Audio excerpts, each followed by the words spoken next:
leenca addunyaa raastee jecha tokko qofaan an Oromoodha jechuun kee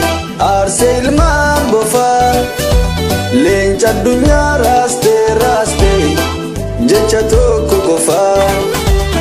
ibiddi warraaqsaa dho'eessiin qabatee seenaa qabsoo Oromootti iddoo guddaa argate neetworkii jaartee diiguudhaa dhabanii kan keessa ladeeffa fiiguu jalqabanii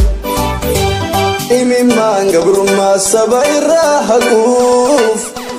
gufuun bilisummaa kararraa maquuf waamichatti gootee Oromoon dhagahee iyyi waliif iyyan addunyaa wal gahee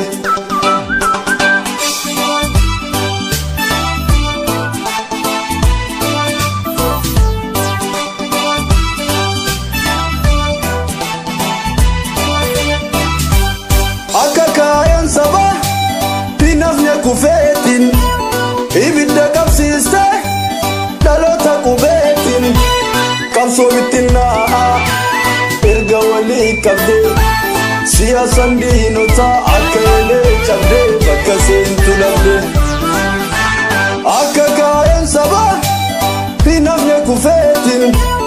ibidda qabsiiste dhaloota qubeetin qabsoo bittinnaa erga walii qabdee siyaasan diinota akka elee cabdee bakka seentu